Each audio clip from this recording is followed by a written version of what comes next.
कथा के प्रथम दिवस भी एक बात कही थी कि देवराज नामक का ब्राह्मण शिवालय तक पहुंच जाता है पर शंकर को जान नहीं पाता।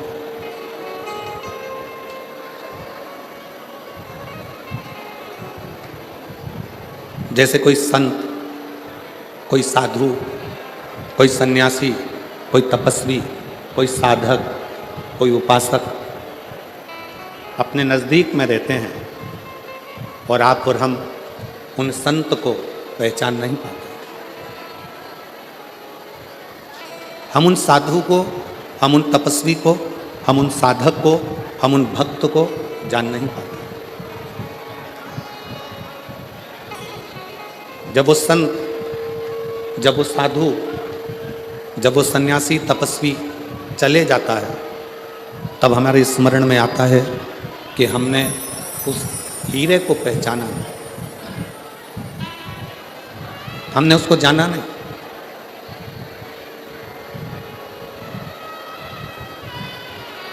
संत के जाने के बाद, साधु के जाने के बाद, तपस्वी के जाने के बाद हम उसको पहचानने का प्रयास करते हैं कि हम उस संत को जान नहीं पाते। एक बात बताइएगा रतनगढ़ वाली जीजियों और रतनगढ़ के जितने जीजा बैठे हैं वो,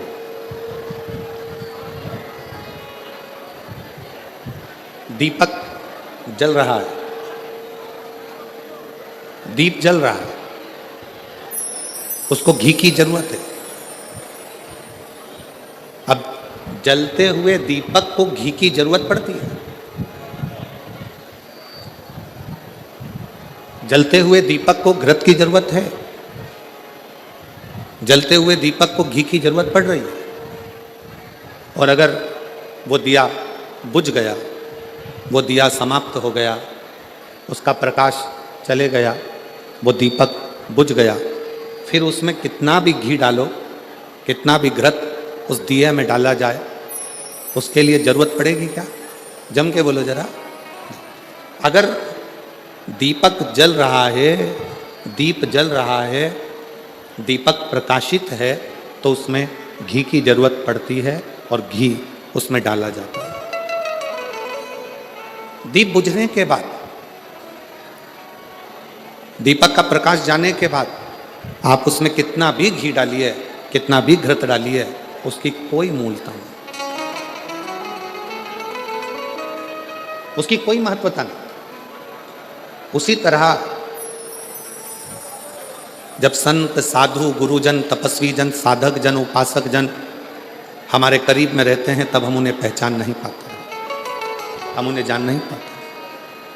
और जब वो संत, वो गुरु, वो तपस्वी, वो साधक, वो सन्यासी हमारे बीच में से चले जाते हैं तब हमारे को लगता है कि हम उनके करीब में होते तो अच्छा हो। शिव महापुराण के महत्तम में जिस देवराज ब्राह्मण की कथा का महत्व कहा गया है, वो देवराज नाम का ब्राह्मण, ब्राह्मण कुल में जन्म लेने के बाद भी ब्राह्मण कर्म से वंचित रहा। अपने कुल में, अच्छे कुल में जन्म लेने के बाद भी वो ब्राह्मण कर्म से वंचित रहेगा। और एक बात हमने पहले भी कही, आज फिर कहते हैं रतनगढ़ की इस भूमि पर, आपका भाग्य आपके कर्म को नहीं बदल सकता, आपका भाग्य आपके कर्म को नहीं बदल सकता, पर एक बात निश्चित है, आपका किया गया कर्म आपके भाग्य को जरूर बदल सकता है।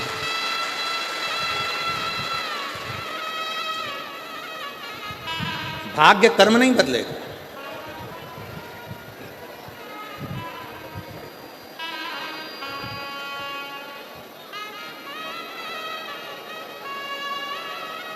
पर आपका किया गया अच्छा कर्म आपके भाग्य को जरूर बदल देगा। इसलिए मत बुरे कर्म कर बंदे वरना पछताएगा, भगवान की आंखों से तो बच नहीं पाएगा, तो बच नहीं पाएगा।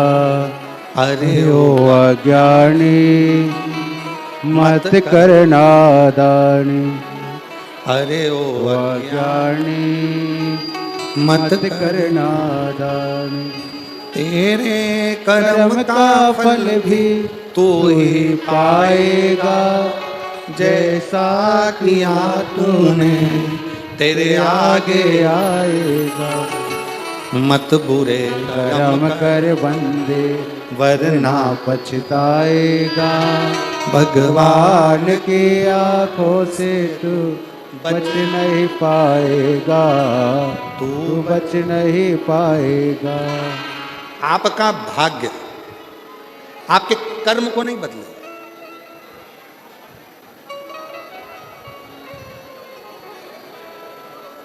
पर आपका कर्म आपके भाग्य को बदल कर रख देगा। श्रेष्ठ कर्म करो।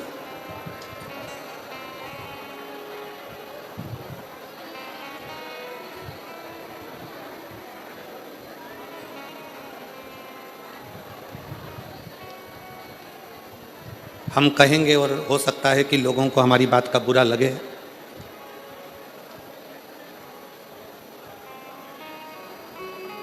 पूर्व में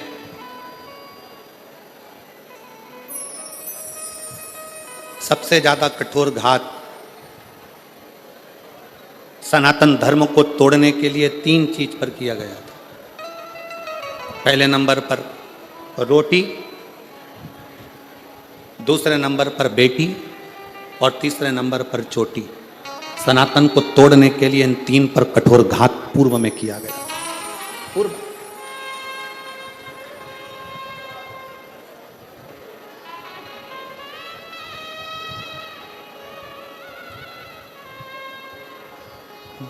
बड़ा विचित्र कठोर घात किया था। इसलिए सनातन धर्म की मजबूती के लिए बेटी, रोटी और चोटी, इन 3 को बचाने का प्रयास करो तो सनातन धर्म अपने आप मजबूत होते चले जाए। और मेरा बेटियों से निवेदन है, जितनी मेरी बेटियां बैठी हैं, जितनी मेरी रतनगढ़ की मेरी बेटियां जितनी विराजमान हैं, उन बेटियों से निवेदन करूंगा, तुम्हारे माता पिता ने तुम्हें परवरिश करने में कोई कमी नहीं रखी है। तुम्हारे माता पिता ने, और जितने आस्था चैनल पर सुन रहे हैं, जितने फेसबुक यूट्यूब पर कथा श्रवण कर रहे हैं, उनसे भी कहूंगा, मेरी बेटियों, तुम्हारे माता पिता ने तुम्हारी परवरिश करने में, तुम्हारी पढ़ाई कराने में, तुम्हें बड़ा करने में, तुम्हें वस्त्र पहनाने में कोई कमी नहीं रखी। अच्छे कॉलेज में भेजने में कोई कमी नहीं रखी। तुम्हें छोटे से गांव से उठाकर जयपुर तक, जोधपुर तक पढ़ने के लिए भेजा। पर मेरी बेटियों से निवेदन है, अपने माता पिता का सिर मत झुकने देना, उनके संस्कारों का स्मरण करते हैं।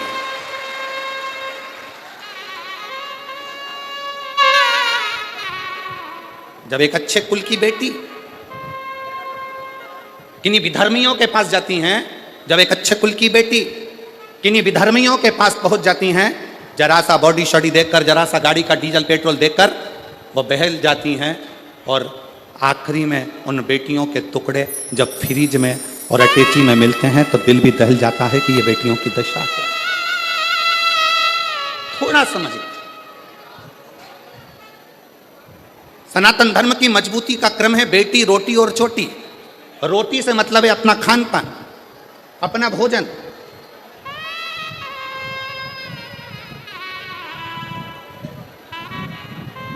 आज हम किस तरह का भोजन ग्रहण कर रहे हैं ये सब जानते हैं। आज हम कैसा अन्न भाग ग्रहण कर रहे हैं ये सारी दुनिया जानती है।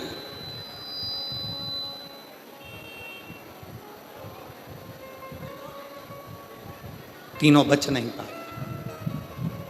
मेरे देवाधिदेव महादेव ने, मेरे शंकर भगवान ने, मेरे उघड़दानी ने, मेरे शंभू ने, मेरे शिव ने, जब अमरनाथ जी की गुफा में माता पार्वती जी को लेकर मेरे शंकर भगवान अमरनाथ की गुफा में अमर कथा कहने के लिए बैठे, और पार्वती जी के मन में 5 संशय उत्पन्न हुए। उन 5 संशय में से एक संशय माता पार्वती जी का था कि संसार में रहने वाला मानव जब घोर कलयुग आएगा, कलिकाल चलता जाएगा, कलयुग बढ़ता चले जाएगा, कलिकाल बढ़ता चले जाएगा, तो पाप कर्म में लिप्त होता चले जाएगा। पाप कर्म में वो लिप्त हो रहा। संसार में ऐसा कलिकाल में कोई जन्म नहीं लेगा जिससे हाथ से, जिसके शरीर के द्वारा, जिसकी वाणी के द्वारा, जिसकी चित्तवृत्ति के द्वारा, जिसके नयन के द्वारा, जिसके हृदय के द्वारा, जिसके श्रवण के द्वारा पाप कर्म ना हुआ। ऐसा कोई नहीं जन्मा।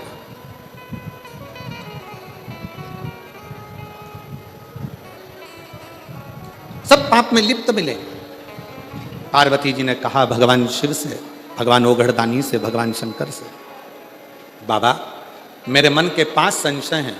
इन 5 संशय में से पहला संशय है, कली काल में जन्मे मनुष्य की व्यथा किस चीज से मिटेगी? क्या करे कलयुग का मानव कि उसके मन की व्यथा समाप्त हो जाए?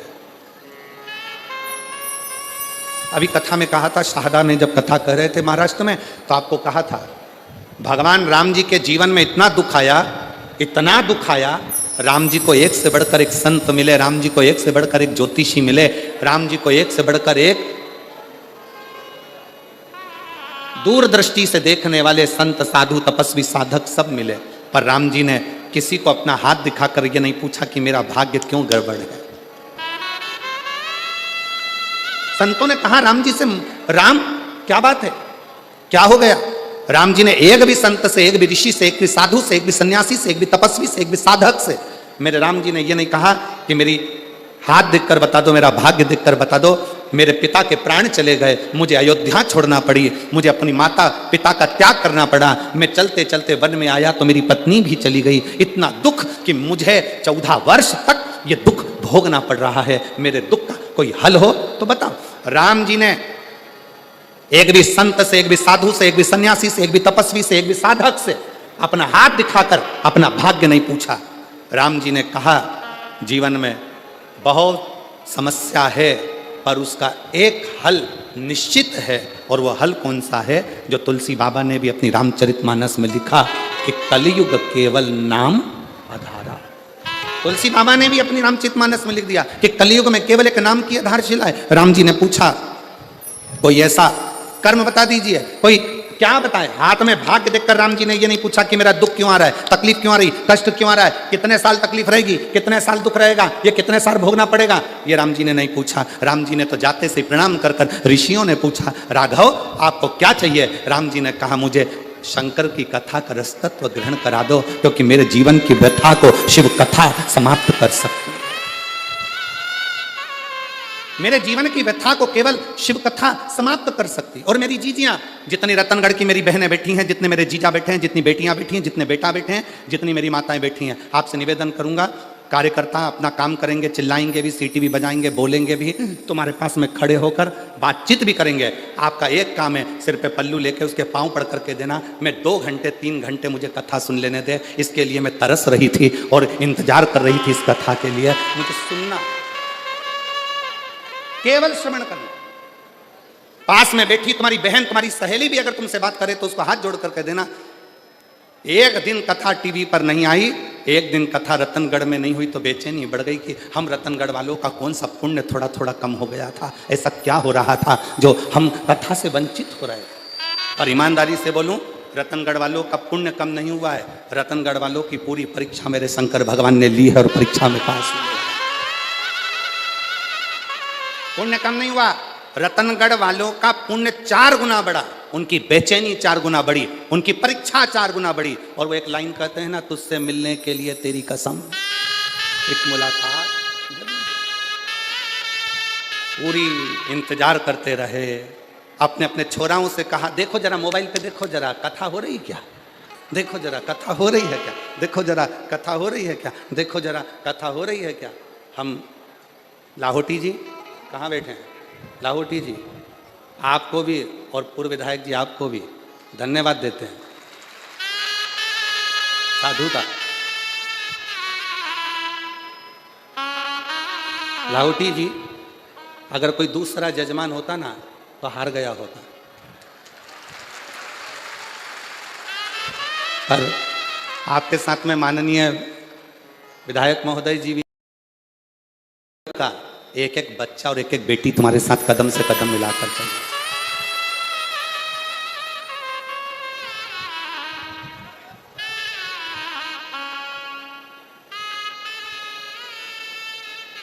और मेरे भोले तेरा सहारा है, मेरे भोले तेरा सहारा है, मेरी नैया का तू किनारा है, मेरी नैया का तू किनारा है।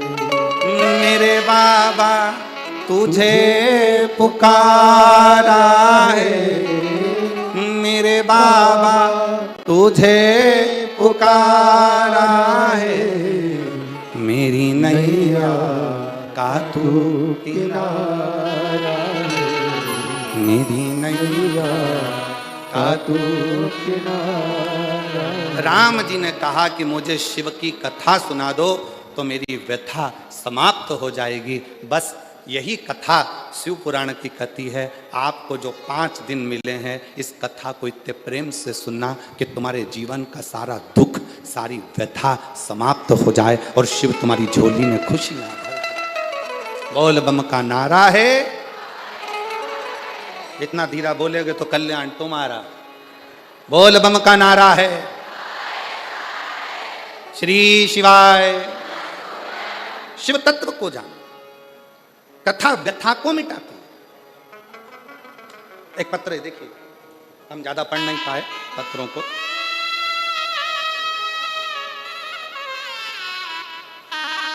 मेरा नाम निर्मा कंवर है, मेरे पति का नाम श्रवण सिंह है, जिला जालौन, तहसील सायला, गांव थलवाड़। गांव क्या लिखा है? थलवाड़ की रहने वाली हूँ। कहीं बैठी हो तो हाथ हिला सकती हैं। अगर कहीं बैठी हो, मेरा नाम निर्मा कंवर, मेरे पति का नाम श्रवण सिंह है। कहीं बैठी हो तो हाथ हिला सकती हैं और एक बेलपत्र लेने के लिए आ सकती। अगर कहीं बैठी हो तो हाथ हिला सकती हैं। जिला जानौर से हैं, तहसील सायला से, गांव थलवाड़ा से। एक लोटे जल का मैं क्या वर्णन करूं गुरुदेव।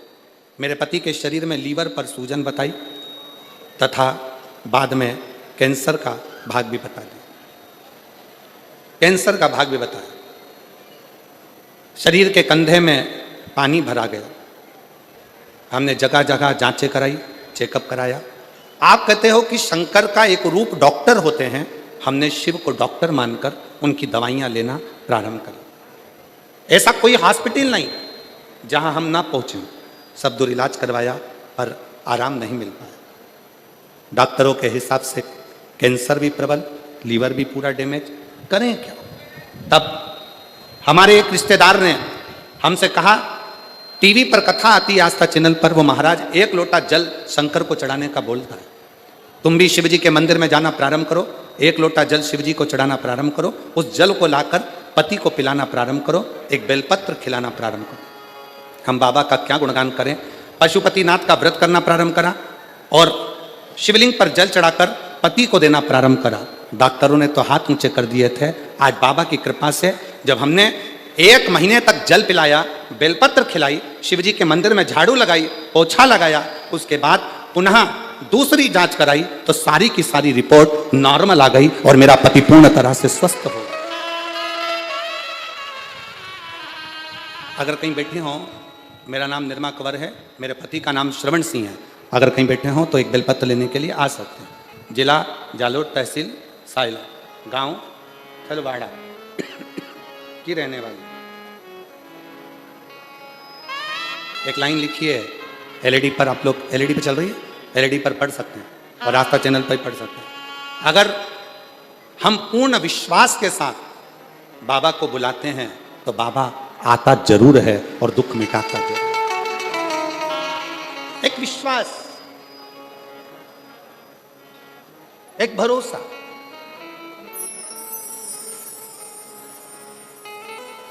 तुलसी बाबा ने कहा अपनी भाषा में कि कलयुग केवल, जम के बोलो या, कलयुग केवल नाम धारा। कलिकाल में नाम की महत्वता को बढ़ाओ, जपो, भजो, किसी आडंबर में ना पड़ते हुए, किसी दिखावे में ना पड़ते हुए। गलत जगह पर अपनी बुद्धि और चित्त को ना ले जाते हुए अपने मन को शिव में लगाने का प्रयास करो। शिव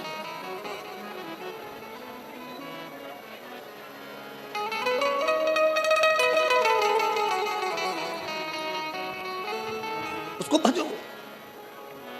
आप कथा सुनने के लिए बैठे हो, लाखों की संख्या में आप लोग आए हो, कथा श्रवण करने के लिए बैठे हो। आस्था चैनल पर भी कथा श्रवण कर रहे हो, मोबाइल पर भी कथा सुन रहे हो, पंडाल में बैठकर भी कथा सुन रहे हो। जब अपने घर से आप कथा के पंडाल के लिए चलना, तब ये विचार कर कर चलना कि बाबा मेरे दुख को तुझे काटना है, मैं तेरे आश्रित होकर तेरी शरणागति लेकर तेरा भजन करने के लिए तुझे पुकारने के लिए आ रही हूँ। मेरी सामर्थ्यता नहीं, क्योंकि मेरा दुख प्रबल, दुख प्रबल।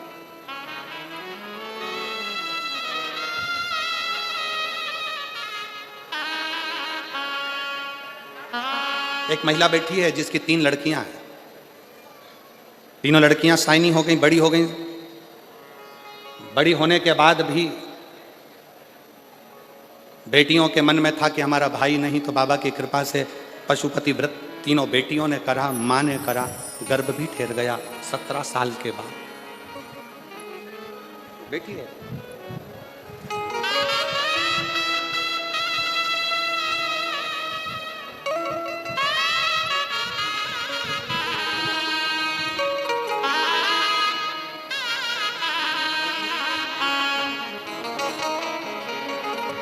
सबसे पहले मैं लाहौटी परिवार का धन्यवाद देना चाहती हूँ, जिन्होंने रतनगढ़ में शिव महापुराण की कथा को करवाकर हम सभी को शिव जी से मिलन करवाया। मेरा नाम नर्मदा स्वामी, पति का नाम तपेश्वर स्वामी है। मैं गांव सातड़ा, जिला चुरू की निवासी हूँ। मेरी शादी 2008 में हुई थी। कहीं बैठी हों तो आप आ सकती हैं, एक बेलपत्र लेने के लिए आ सकती हैं, और अगर बच्चा साथ में आया हो तो उसको भी ला सकती हैं। आप ही हैं, आ जाइए, आ जाओ। मेरा नाम नर्मदा स्वामी, पति का नाम तपेश्वर स्वामी है। चुरू जिला, गांव सातड़ा से। बेटियां हैं 3, सबने मिलकर पशुपतिनाथ का व्रत एक पुत्र की कामना से था, पर गर्भ में बच्चे की दानी में छोटी छोटी बहुत सारी गठानें थी, जिन गठानों के कारण बस संतान का सुख नहीं मिल सकता था।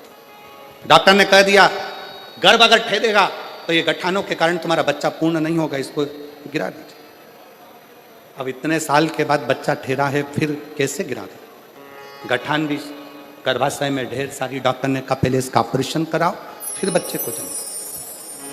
तब आपकी कथा चैनल पर घुमाते घुमाते श्रवण करना प्रारंभ करी, और कथा सुनते सुनते बाबा से विनय करा, निवेदन करा कि गर्भ में जितनी गठाने हैं गर्भाशय में वो सब गल जाए। बाबा की कृपा से जल चढ़ाना, शिव जी के मंदिर जाना, श्री शिवाय नमस्तुभ्यम जपना, पंचाक्षर मंत्र नमः शिवाय जपना, षडाक्षर मंत्र ओम नमः शिवाय का जाप करना निरंतर चालू रखा, और बाबा की कृपा से मेरा गर्भ ठहर गया, और गर्भ में जितनी गठाने थी वो सारी गल गई। और बाबा की कृपा से 17 साल के बाद 30 अगस्त 2024 को मेरे घर में पुत्र रत्न की प्राप्ति हुई। मैं बाबा को यहां प्रणाम करूं। एक विश्वास, एक भरोसा।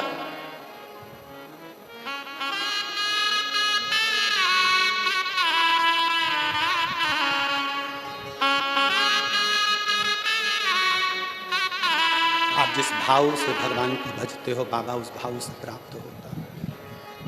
जो जैसी भावना, सब गाइए, सब बोलिए। मुझे उम्मीद है मेरी रतनगढ़ की जीजियों को टीवी पर सुनते सुनते कथा की एक एक लाइन का स्मरण है, विश्वास है मेरा। आप भी बोलिए। जो जैसी भावना वो वैसा ही फल पाया, नहीं खाली उस जो मन और कर दिया माला माल काशी वाले, लुटा दिया भंडार काशी वाले, कर दिया माला माल काशी वाले, लुटा दिया भंडार काशी वाले ने।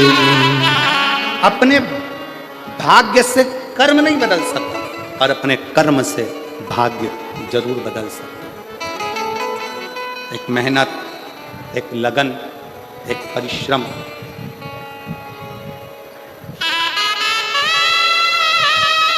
दो चीजों पर कभी भरोसा मत करो।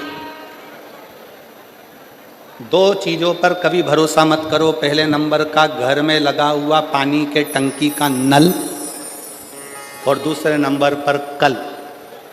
क्या क्या? जम के बोलो।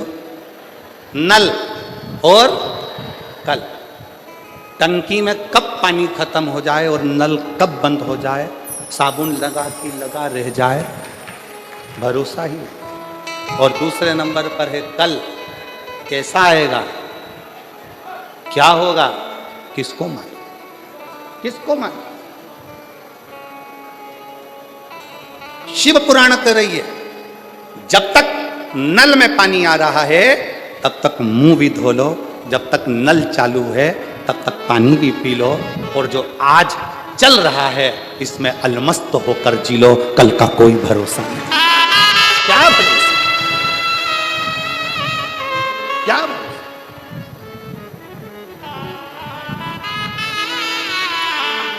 हर पल, हर घड़ी, हर क्षण शंकर भगवान की कथा कर रही है। भगवान शिव माता पार्वती जी से करे, पार्वती जी कलिकाल में, कलयुग में आपका संशय है।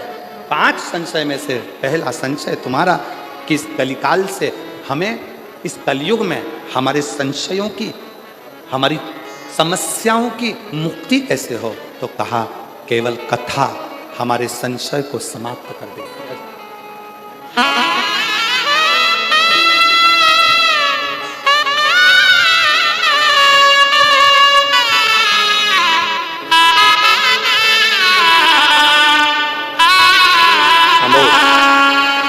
शंभू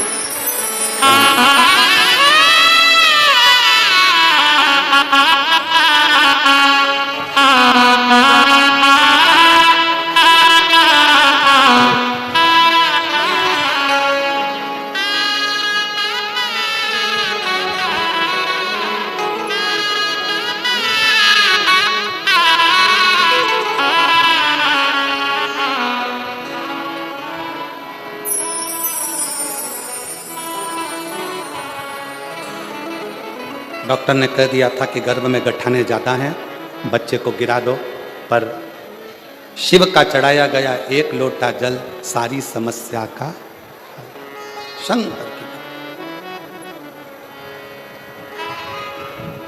पार्वती जी का पहला संशय, मां जगतजननी जगदम्बा अंबा पार्वती जी का संशय।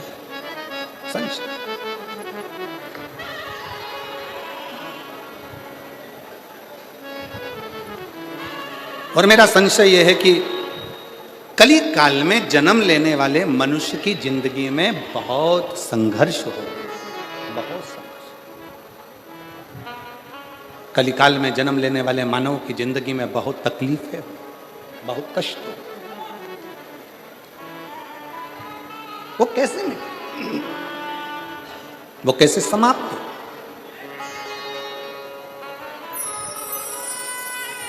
उसका एक तरीका मेरे शंकर भगवान ने कह दिया, सुनो पार्वती,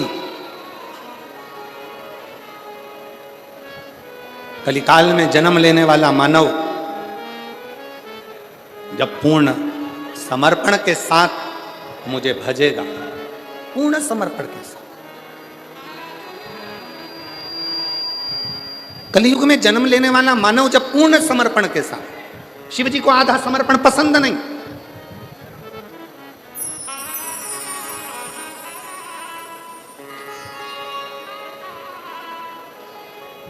किसी भी देवता को आधा चावल का दाना चढ़ेगा स्वीकार कर लेंगे, आधी वस्तु चढ़ेगी स्वीकार कर लेंगे, पर केवल एक देव अधिदेव महादेव ऐसे हैं जिन्हें बहुत सारा नहीं चाहिए।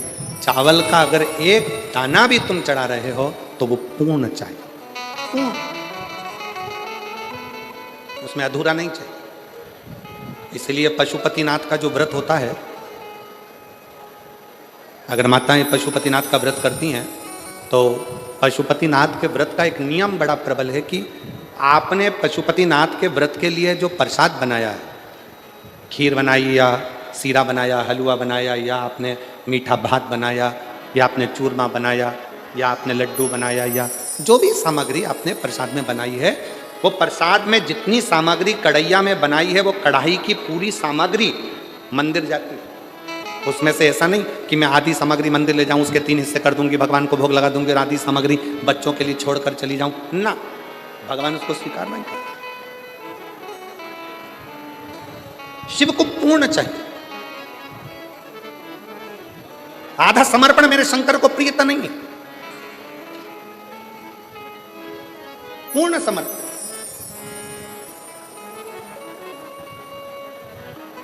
ये जितनी मेरी जीजियां कथा सुनने के लिए बैठी हैं, मेरे जितने जीजा कथा सुनने के लिए बैठे, आपसे निवेदन है, 7 दिन पूरी कथा नहीं सुन सकते, 5 दिन पूरी नहीं सुन सकते, 3 दिन पूरी नहीं सुन सकते, अगर 1 दिन की कथा भी आप शिव महापुराण की सुन रहे हैं तो पूर्ण सुने। कथा व्यास के आने से पहले, कथावाचक के आने से पहले कथा के पंडाल में बैठें, और कथा पूर्ण विराम होने के बाद जब आरती हो, कर्पूर गौरम हो, तब बाबा को प्रणाम कर कर, जमीन को, उस रज को नमन कर कर, जिस रज पर बैठकर आप इतने भाव से भगवान की कथा का रसतत्व ग्रहण कर रहे हैं, उस भूमि को नमन कर कर, अपने हृदय से लगाकर, शिव से प्रार्थना कर कर, फिर अपने अपने गंतव्य की ओर जाएं, पूर्णता में शुरू, अधूरी नहीं, पूर्ण।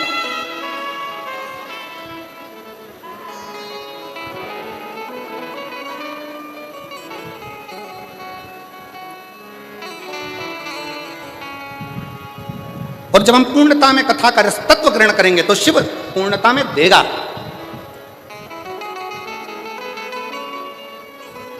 थोड़ा नहीं, देवता देते हैं पल्ला झाड़ कर और महादेव देते हैं छप्पर फाड़ कर, थोड़ा नहीं देता। मेरा वो घरदानी, मेरा शंकर, मेरा त्रिकालदर्शी, मेरा कैलाशी, मेरा अविनाशी, मेरा शिव, मेरा त्रिपुंड धारी, त्रिशूलधारी, त्रिनेत्रधारी, त्रिलोकी का नाथ, मेरा शंभु जब भी देता है थोड़ा बहुत नहीं देता, बहुत बहुत।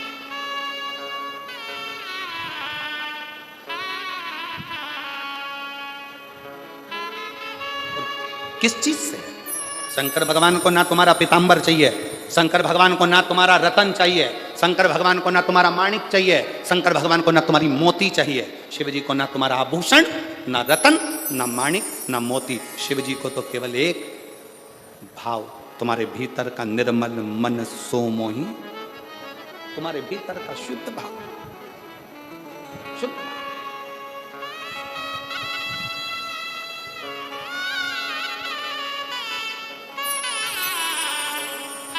इसी राजस्थान की मीरा माँ, मीराबाई,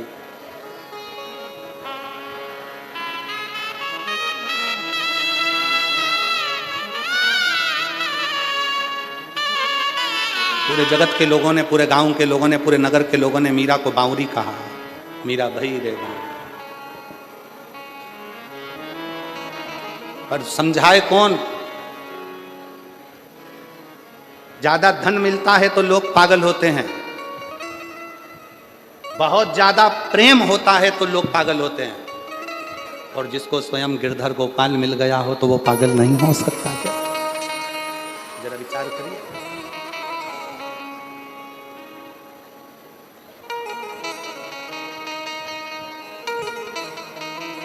कितनी अलमस्ती।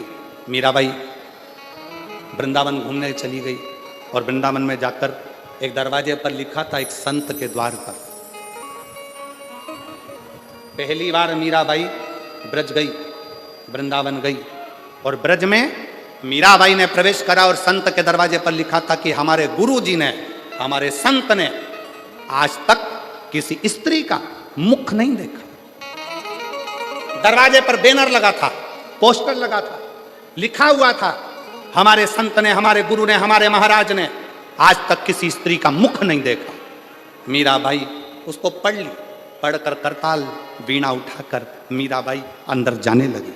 जैसे ही अंदर जाने लगी तो गुरुजी के चेलों ने रोक दिया। पागल हो गई मीरा, बावरी हो गई, दरवाजे पर पढ़ा नहीं तूने?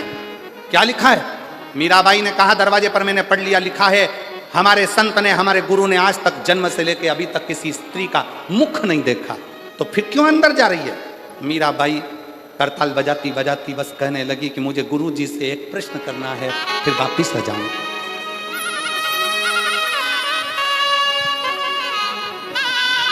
केवल एक प्रश्न। मीरा कह रही है मुझे केवल एक प्रश्न करना है, मैं वापस लौट कर आ जाऊंगी। संत के दरवाजे पर पहुंचने पर गुरुजी के चेलों ने मीराबाई को पकड़ लिया, अंदर जाने नहीं दिया। मीराबाई छुड़ाई हाथ, करताल बजाती बजाती मीराबाई संत के दरवाजे पर अंदर प्रवेश कर गई और संत के सामने जाकर मीरा गिरधर को याद कर कर, स्मरण कर कर पुकारने लगी। जैसे ही पुकारा वैसे ही संत के नेत्र खुल गए, संत के नेत्र खुले और संत के नेत्र खुले। नेत्र खोलते से संत ने मीराबाई को देखा, देखते से कहा मीरा तूने दरवाजे पर पड़ा नहीं था? मैंने आज तक जन्म से लेकर अभी तक किसी स्त्री का मुंह नहीं देखा और तू मुझे अपना चेहरा दिखाने के लिए मेरे इस आश्रम में आ गई? क्यों? मीराबाई ने कहा गुरुजी, महात्मा जी, बस एक प्रश्न का उत्तर लेने के लिए मैं तुम्हारे पास में आई हूं। कौन सा प्रश्न है जिसके चक्कर में तूने मेरी समाधि को तोड़ दिया? मीरा कहती है मेरा प्रश्न केवल इतना है, क्या आप पुरुष हो? क्या आप पुरुष हो? संत हंसकर बोले अरे ओ बावरी, मैं तुझे क्या स्त्री नजर आ रहा हूं? मीरा कहती है ये मेरा उत्तर नहीं है, महात्मा जी आप उत्तर दो, क्या आप पुरुष हो? संत ने कहा हाँ मैं पुरुष हूं। और मीराबाई ने करताल वीणा उठाई, चलने लगी, वापिस जाने लगी। संत ने रोक लिया, रुक मीरा, प्रश्न तूने पूछा था, उत्तर मैंने दिया, अब ये बता कि तूने ये प्रश्न क्यों किया? मीराबाई कहती है बाबा जी, मैंने अपने गुरु जी के मुख से सुना था कि ब्रज रज में तो केवल एक पुरुष है, बाकी की सब स्त्रियां हैं, इसलिए आपसे ब्रज की भूमि में केवल एक पुरुष है और वो कृष्ण है, बाकी की सब गोपियां हैं। और आप कहते हो कि मैं पुरुष हूं। अगर आप पुरुष हैं तो फिर कृष्ण आपको कभी नहीं मिल सकता, क्योंकि कृष्ण तो गोपी का जब भाव हृदय में आता है तब कृष्ण मिलते हैं, तब कृष्ण।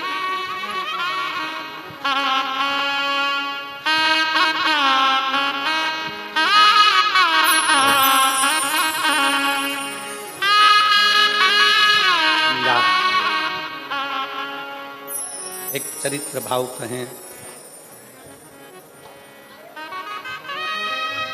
15 वर्ष मीराबाई ब्रज में रही।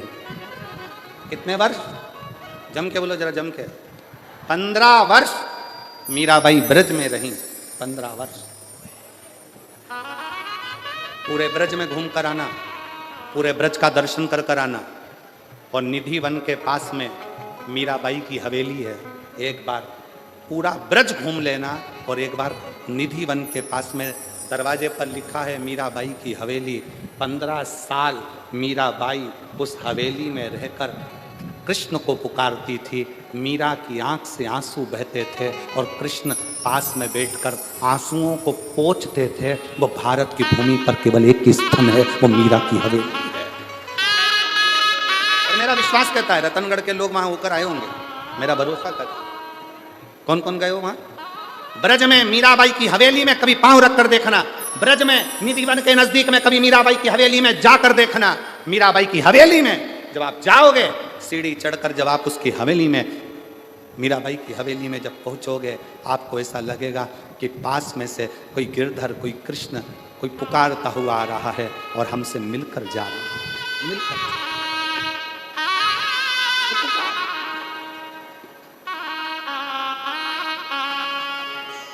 हरि के रंग में प्रभु के रंग में देना हे मेरा हरि के रंग में प्रभु के रंग में हो मेरा हो मेरा हो मेरा हो मेरा जागो तारे भाग हरि का रंग में हरि के रंग में प्रभु के रंग में प्रभु के रंग में हो मेरा जागा तारा भाग हरि के रंग में हो मेरा जागो तारो भाग हरि का रंग में हो मेरा जागो तारो भाग हरि का रंग में भाव से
जो मेरा गया जहर पियालो रानो भेज जो मेरा नया जहर पियालो रानो भेज जो मेरा नया जहर पियालो रानो भेज जो मेरा नया चर चढ़ना मत पी गई रे चर करना मत पी गई रे तुम जानो मेरा नाम ओ मेरा ओ मेरा ओ मेरा जागो तारो बाग हरि का रंग में ओ मेरा जागो तारो बाग हरि का रंग में ओ हरि का रंग मेरे प्रभु का रंग में हरि का रंग मेरे प्रभु का रंग में मेरा जागो तारो बाग हरि का रंग में ओ मेरा जागो तारो बाग हरि का रंग में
जो मेरा नया पिटारो रानो भेजो जो मेरा नया बोल पिटारो देखने लाग लागी खोल पिटारो देखने लागे बन गए 9 लखहार। ओ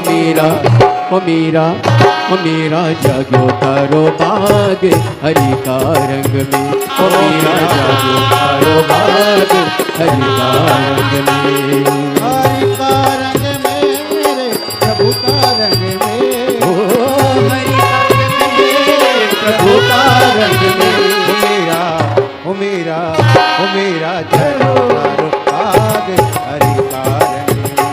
ओ मीरा जागो तारो बाग हरि का रंग में।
राधे जो मेरा ले जा। शेर पिंजरा रानो बेच जो मेरा ले जा। शेर पिंजरा रानो बेच जो मेरा ले जा। शेर पिंजरा रानो बेच जो मेरा ले जा। खोल पिंजरा देखने लागी खोल पिंजरा देखने लागी बन गई डोली गाय। ओ मीरा जागो तारो बाग हरि का रंग में। ओ मीरा जागो तारो बाग हरि का रंग में। ओ मीरा जागो तारो बाग हरि का रंग में। ओ मीरा जागो तारो बाग हरि का रंग में। ओ मीरा जागो तारो बाग हरि का रंग में। ओ मीरा जागो तारो बाग हरि का रंग में। ओ मीरा जागो तारो बाग हरि का रंग में। ओ मीरा जागो तारो बाग हरि का रंग में।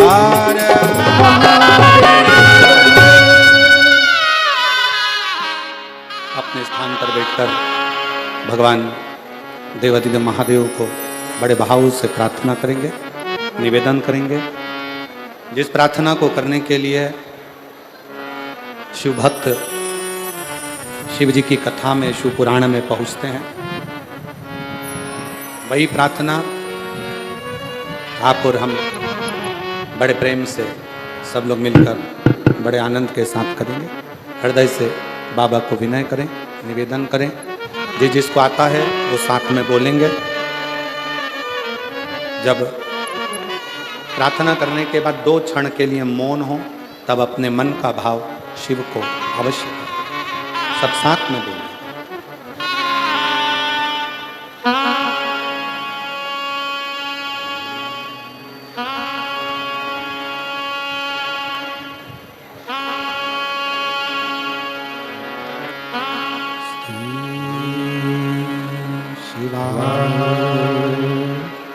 नमस्तु श्री शिवाय नमस्तु श्री शिवाय नमस्तु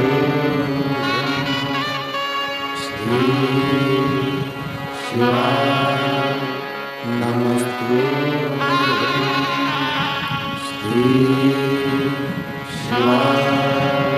नमस्तु भोला सब दुख काटो ओ भोला सब दुख काटो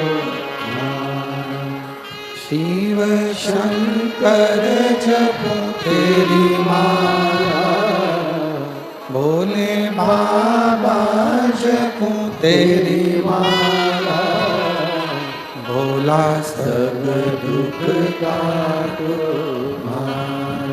ओ भोला सब दुख काटो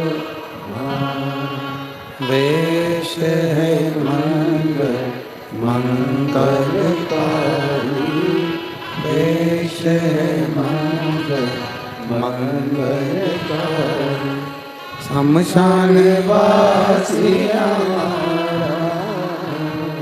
शमशान वासी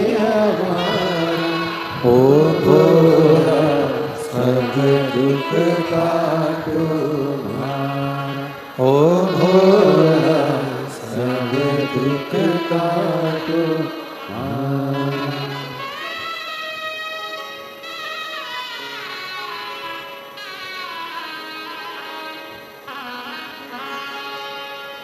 बाबा देवादिदेव महादेव भगवान शिव ओगरदानी त्रिकालदर्शी कैलाशी विनाशी शंकर भगवान शिव की कथा कर रहे हैं।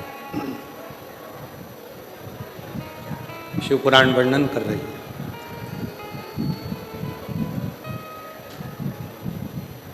कली काल के एक स्वरूप का वर्णन मां पार्वती जी ने शिव जी से किया।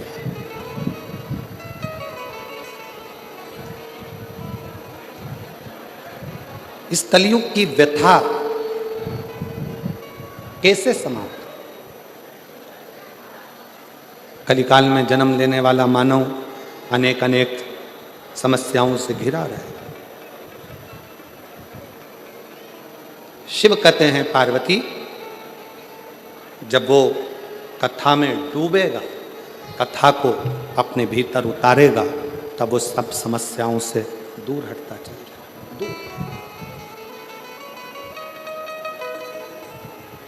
कितना बड़ा भी दुख सामने क्यों ना खड़ा हो, पर जिसने शिव की भक्ति करी है, शंकर की आराधना करी है, वो खाली नहीं, खाली नहीं।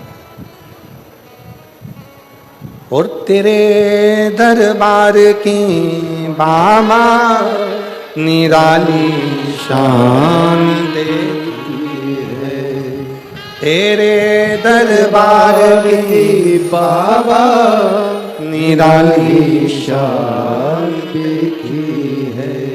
तुझे देते नहीं देखा, पर झोली भरी देखी है।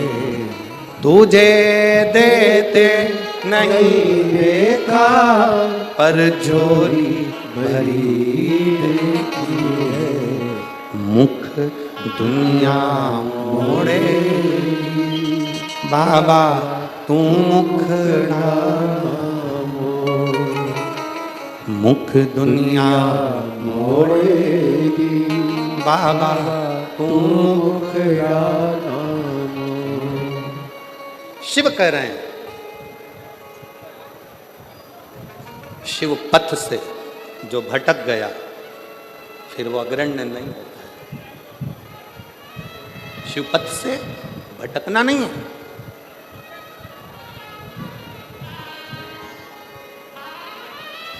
आज के ज़माने में आप थोड़ा सा मंदिर जाना चालू करो, लोग आपको ताना देना चालू कर देते। ये चली सती सावित्री, ताना देते।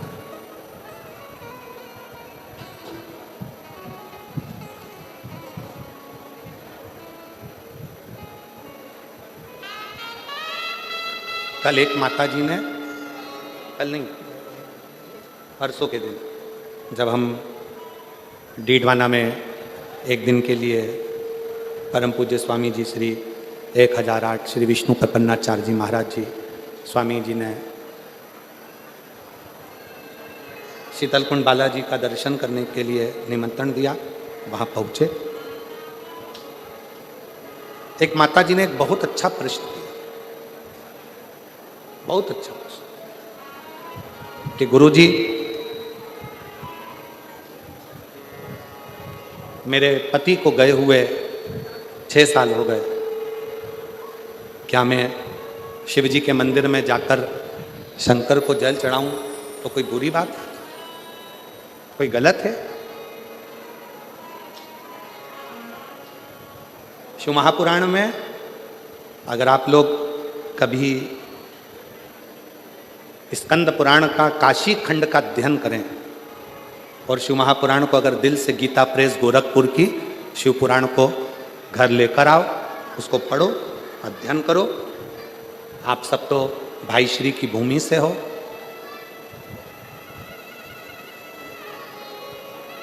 भाई श्री हनुमान प्रसाद जी पोद्दार जी की जन्मस्थली से हो। गीता प्रेस गोरखपुर की शिव पुराण को लाकर हिंदी के अंक का अध्ययन करो। स्कंद पुराण का काशी खंड का अध्ययन करो, देवी भागवत का अध्ययन करो, लिंग पुराण का अध्ययन करो। एक एक पुराण का श्रेष्ठता से जब आप अध्ययन करेंगे तो शंकर पार्वती जी का एक संवाद जो काशी में नंदन वन में शंकर जी ने पार्वती जी से कहा, उस संवाद का स्मरण आपकी बुद्धि में रहेगा, बुद्धि में रहेगा कि एक स्त्री, एक नारी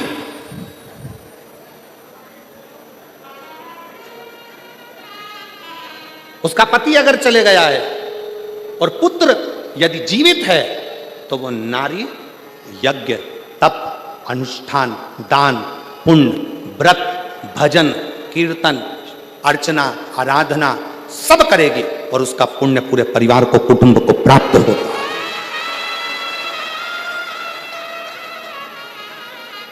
कौन कहता है कि पति चले गया तो मंदिर मत जाना, पूजन मत करना, अर्चना मत करना, आराधना मत करना, शिव स्तुति मत करना, व्रत मत करना, भगवान का भजन मत करना, कीर्तन मत करना? कौन कहता है? शिव महापुराण की कथा तो यहां तक कहती है भाई कि तुम कितने भी अशुद्ध हो, कितने भी अशुद्ध, पापों से घिरे हुए हो, पाप कर्म से लिप्त हो, कितने भी अशुद्ध हो, फिर भी भगवान का नाम लेने में कोई पाप नहीं लगता। भगवान का नाम लिए जाओ, परमात्मा तुमको स्वीकार करे, स्वीकार करे। क्यों गुरुजी? हम क्या पशुपति व्रत कर सकते हैं? क्यों नहीं कर सकते? हम क्या सोमवार का व्रत कर सकते हैं? क्यों नहीं कर सकते? हम क्या शिव की आराधना कर सकते हैं? क्यों नहीं कर सकते? क्यों नहीं कर सकते?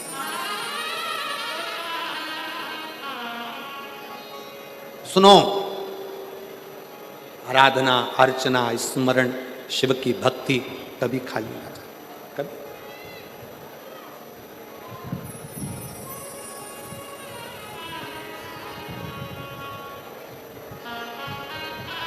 महाराज, हंसने वाले और डसने वाले ये दोनों बहुत मिलेंगे। जम के बोलो, कौन कौन? आवाज नहीं आई है, जरा दमदारी से बोलो। हंसने वाले और डसने वाले ये बहुत मिलेंगे। आप शंकर जी के मंदिर में जाना चालू करोगे, शिव जी का भजन करना प्रारंभ करोगे, शिव भक्ति करना प्रारंभ करोगे, आप भजन कीर्तन में ज़्यादा डूबने लगोगे तो हंसने वाले बहुत मिलेंगे। हंसेंगे, ताना कसेंगे, अपशब्द बोलेंगे, गालियाँ देंगे, आड़ा टेढ़ा बोलेंगे। और जब ये हंसते हंसते तुम्हारे पर ताना कसते कसते थक जाएंगे और तुम शिव जी की कृपा से भोलेनाथ तुम्हारा हाथ पकड़कर तुम्हें उन्नति की सीढ़ी पर चढ़ा देंगे तो ये डसना प्रारंभ कर दो।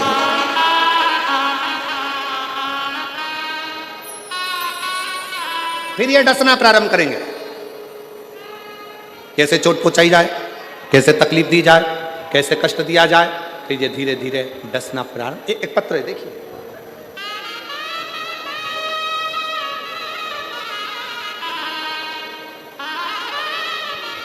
मैं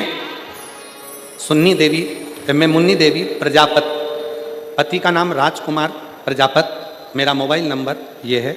मैं राजस्थान के रतनगढ़ की निवासी हूँ। रतनगढ़ में ही कथा चल रही है और मैं यहीं रहती हूँ। कहीं बैठी हो तो हाथ हिला सकती हूँ। अगर कहीं बैठी हो, मैं मुन्नी देवी प्रजापत, पति का नाम राजकुमार प्रजापत, मोबाइल नंबर ये है। कहीं बैठी हो तो हाथ हिला सकती हैं। आ रही हैं? आ जाइए, आ जाइए, आ जाइए। मैं यहीं राजस्थान के रतनगढ़ की निवासी हूँ। एक लोटे जल का मैं क्या गुणगान करूँ गुरुदेव। पत्र को आप लोग एलईडी पर पढ़ सकते हैं, आस्था चैनल पर पढ़ सकते हैं। एक लोटे जल का मैं क्या गुणगान करूँ गुरुदेव। मेरे चेस्ट में गठान थी। मैंने सोनोग्राफी कराई तो डॉक्टर ने कहा कि यह गठान साधारण नहीं है।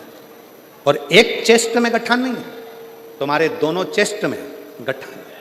और गठान भी छोटी मोटी नहीं है, ये बड़ी गठान है और बड़ी बीमारी के भी चांस लग रहा है। सुनकर थोड़ी घबराहट हो गई। बीमारी गंभीर है और बड़ी है। हमारी आंखों से आंसू बहने लगे कि ये कहाँ की बीमारी शरीर में लग गई। एक चेस्ट में गठान होती, दोनों में। हमारी पड़ोसन आपकी रोज कथा सुनती है। उस पड़ोसन ने हमसे कहा कि भाभी, टीवी पर वो सीहोर वाला महाराज कथा करता है, आप उसको सुना करो। डॉक्टर कुछ भी बोले ना, उसकी दवाई लो और शंकर पर भरोसा करो। मैंने अपनी पड़ोसन के कहने पर शिव जी पर भरोसा कर कर कथा सुनना प्रारंभ करी। शंकर जी के मंदिर जाती तो लोग कहते कि ऐसी बीमारी लग रही है, क्या ठीक होगी, क्या शिव जी करेंगे। मन में बड़ा दुख होता, बड़ा दुख। सीहोर चली गई। मैंने सुना टीवी पर कि सीहोर का रुद्राक्ष और कंकर दोनों ही प्रबल है। डॉक्टर को कहा कि ऑपरेशन अभी नहीं करा सकती, मुझे एक मौका दो। मैं सीहोर गई, रुद्राक्ष लाई। उस रुद्राक्ष को तांबे के गलस में गला देती, पानी शिव जी को चढ़ा देती, उसी को पी लेती और चेस्ट में लगा लेती। चेस्ट में लगाने के बाद बाबा के भरोसा कर कर फिर वापिस डॉक्टर से जांच कराने के लिए गई। आज मैं बाबा की कृपा से, डॉक्टर ने भी कह दिया तुम्हारी सारी रिपोर्ट नॉर्मल है और तुम। मैं बाबा को प्रणाम करने के लिए आई हूं, मैं बाबा को नमन करने के लिए आई हूं। रिश्ता तेरा मेरा सबसे प्यारा, रिश्ता तेरा मेरा सबसे प्यारा। तू मेरा बाबा, मैं हूँ तेरा लाला, मैं हूँ तेरा। तू मेरा बाबा, मैं हूँ तेरा लाला, मैं हूँ तेरा। एक विश्वास।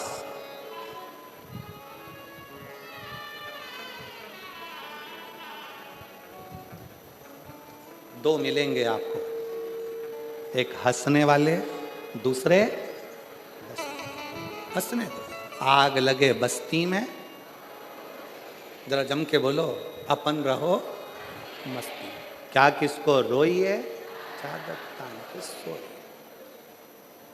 टेंशन लेके अपन कौन सी जिंदगी अपनी अच्छी कर ले। पति दुकान से आता है, मुंह उतरा रहता है, क्या हो गया, आज नौकर नहीं आया। फिर आया, आज क्या हो गया, ग्राहक नहीं आया। अब क्या हो गया, व्यापारी माल नहीं भेज रहा। अब क्या हो गया, पैसा अटक गया। जब देखो जब मुंह उतरा, मुंह उतरा, मुंह उतरा। रोज चेहरा उतरा रहता है प्रतिदिन, और रोज का जीवन हम ऐसे ही काटते चले जा रहे हैं। दुख दुख दुख हमारे जीवन में समाहित होते चले जा रहे हैं। हम मुस्कुराना भूल गए, हम हंसना भूल गए। शिव पुराण की कथा कहती है, तुमसे तो अच्छा तुम्हारे दरवाजे पर आने वाला भिखारी है जो भीख मांगता है तुमसे, तुम्हारे दरवाजे पे ही खड़े होके कुल्फी खरीद के चूस चूस कर खाता है। तुमसे तो अच्छा तुम्हारे दरवाजे पर मांगने वाला भिखारी है। टाइम पे भोजन करता है, टाइम पे नाश्ता करता है, भीख मांग कर खाता है, रोड पर सोता है और चैन की जिंदगी रहता है। एक तुम एसी के कमरे में सोने के बाद, डनलप के गद्दे पर सोने के बाद भी नींद की गोली खाना पड़ रही है, तो भी रात को 3 बजे उल्लू की तरह उठ के बैठे हो। नींद नहीं, काय का जी, काय का जी। तुम्हारे दरवाजे से भीख मंग कर लेकर गया, बाहर खड़े होकर आइसक्रीम खा रहा। तुम्हारे दरवाजे से भीख मंग कर लेकर गया, समोसा कचौड़ी खा रहा, और तू अपना पेट काट काट कर अभी भूख लग रही है बहुत तेज, पर दरवाजे पर ग्राहक खड़ा है, बस ये ग्राहक निपटे फिर खाना खाऊंगा, ये ग्राहक निपटे फिर खाना खाऊंगा। इंतजार करते करते करते करते रोटी के डब्बे में रोटी भी कह रही है कब खाएगा सेठ जी, या तो तू खा ले या मैं तुझे खा लूं।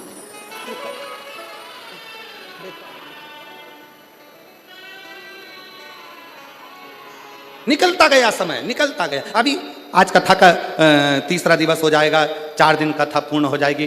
रतनगढ़ वाले कई लोग सोच में पड़े रहेंगे, बहुत गर्मी पड़ रही है, जाऊंगी। अरे भाई, अरे मिलती है शिव नाम की दौलत कभी कभी, होती है अपने रतनगढ़ में शिव पुराण कभी कभी।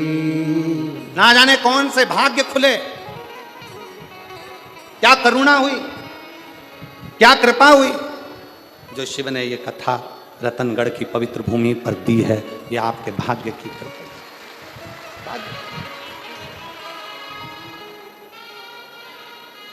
और फिर भी इंतजार में, गर्मी बहुत तेज। काया को पाके तुम कभी अभिमान ना करो, काया को पाके तुम कभी अभिमान ना करो।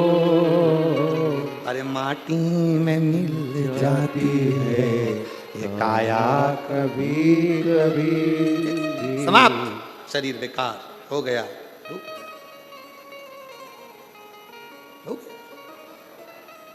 करो भजन उसका, स्मरण उसका, चिंतन उसका। क्यों नहीं देगा?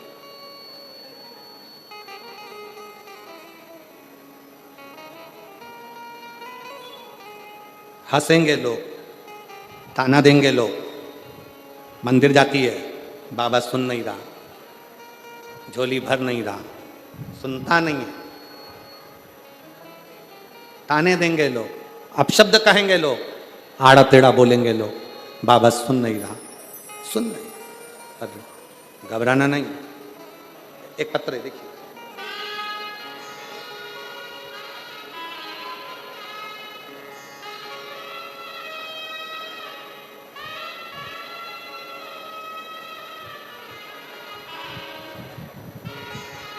मेरी इच्छा शर्मा,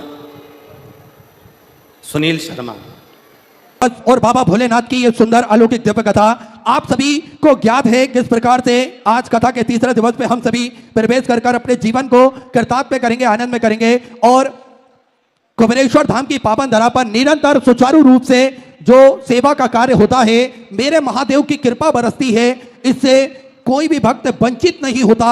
जो भी भक्त उस धरा पर पहुंचता है तो निश्चित ही मेरे कुबेर भंडारी की कृपा उस जीव पर अवश्य उसको प्राप्त होती है, अवश्य उससे उस व्यक्ति को मिलती है। आप सभी ने देखा है, लाखों की संख्या में भक्त पहुंचते हैं, आंखों में आंसू उन भक्तों के होते हैं, लेकिन कुबेर भंडारी की धरा पर पहुंचने के बाद में उन सभी को महसूस होता है कि कहीं ना कहीं कुबेर भंडारी ने हम सभी का हाथ पकड़ रखा है, हम सभी को हौसला मिलता है, हम सभी को ताकत मिलती है, हम सभी को लगता है कि अब हम कहीं पर नहीं हारेंगे। ऐसा आत्मबल उस धरा पर हम सभी को प्राप्त होता है। निरंतर हम सभी ने देखा किस प्रकार से उस धरा पर सेवा का कार्य भी निरंतर सुचारू रूप से चलता है, जिसपे चाहे मानव सेवा हो, जीव सेवा हो या गौ माता की सेवा हो, ये सेवाएं निरंतर सुचारू रूप से चलती है। जिसपे भोजन भंडारा जो कि नियमित रूप से चलता है, विश्व की सबसे बड़ी और भव्य भोजनशालाओं में से एक कुबेर भंडारी की भोजनशाला जो कि नियमित रूप से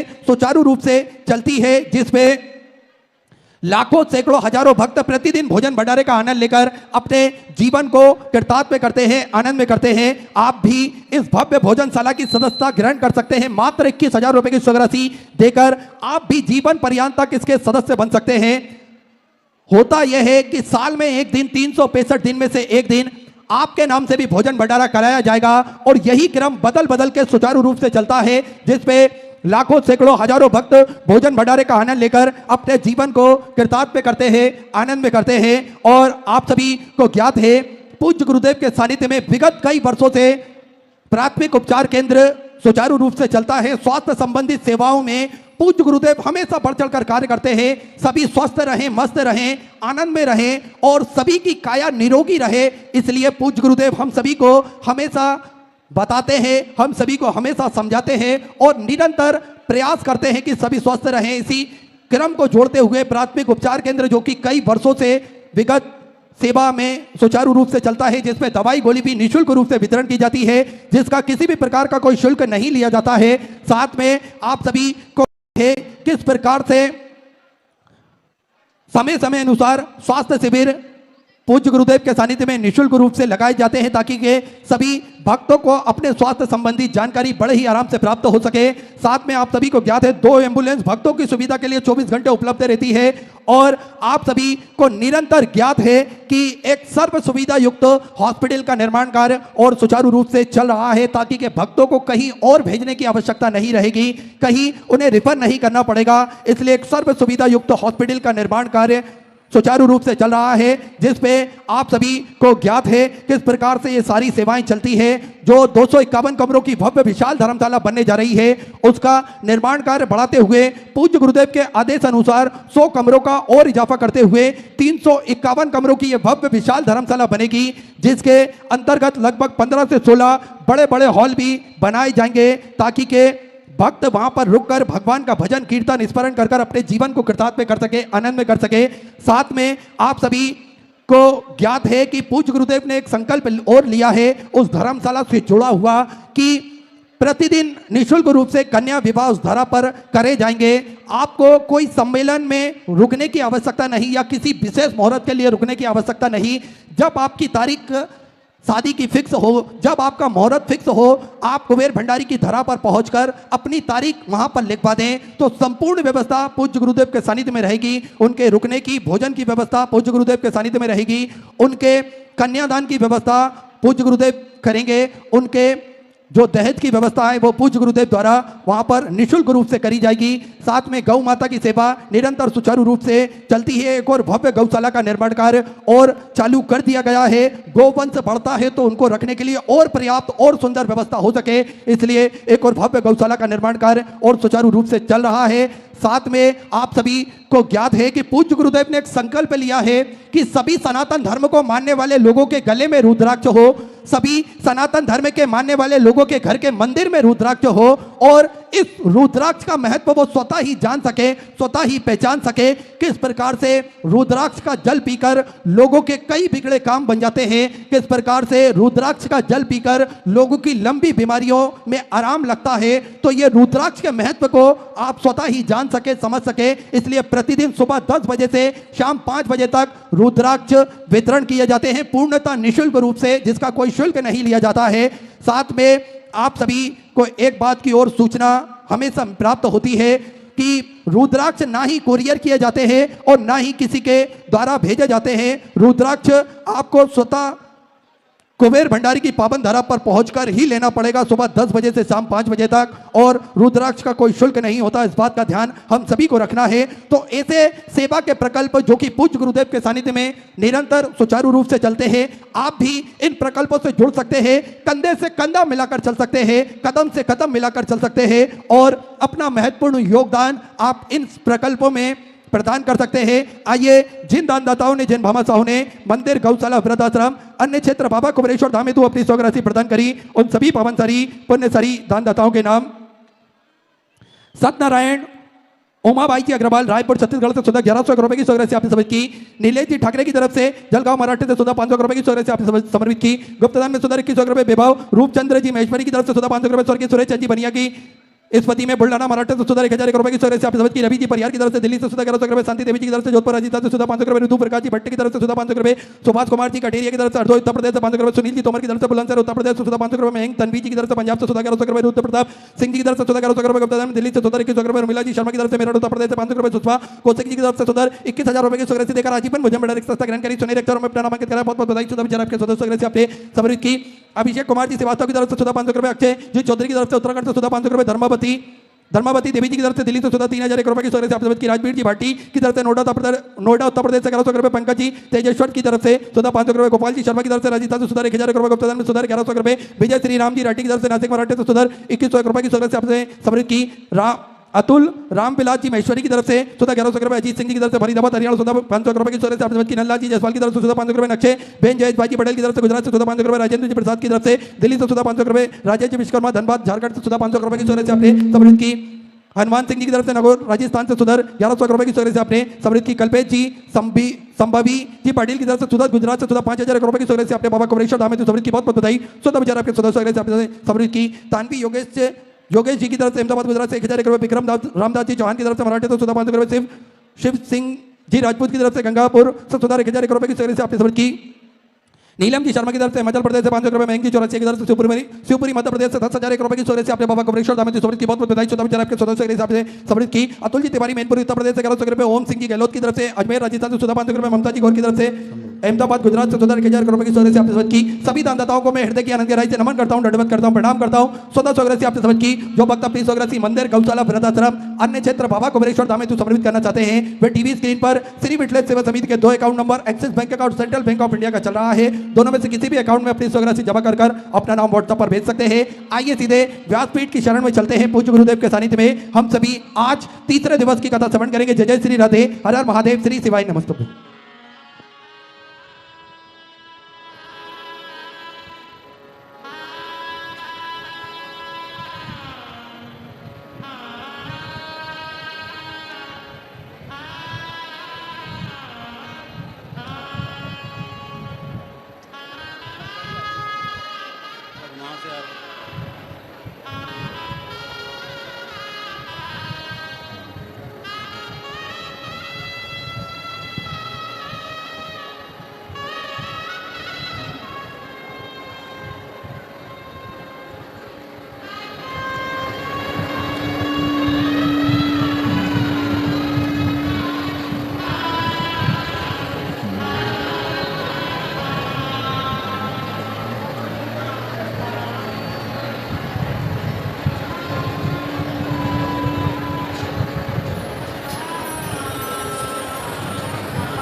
चतुर्भेषु गायत्री